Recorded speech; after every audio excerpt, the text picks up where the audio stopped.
So it's looking like my predictions about Venezuela and Trump are becoming more and more reality. Okay? Today, Trump admitted the CIA is actively pursuing operations inside Venezuela.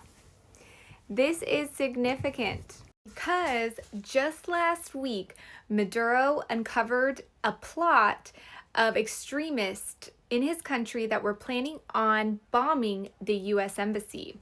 He called it a false flag operation and said that he believes their intentions were to purposely fuel tension between the U.S. and Venezuela.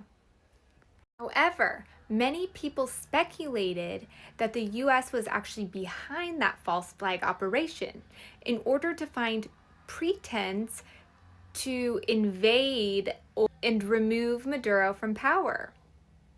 And many people did not want to conspiracize about that, but it's starting to look more like the truth of the matter at this point.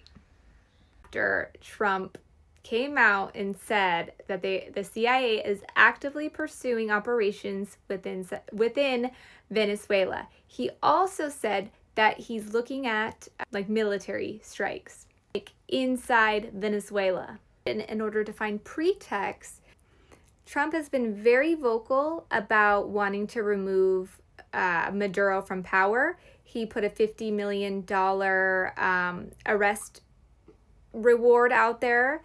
Currently, the United States has over 10,000 military outside of Venezuela.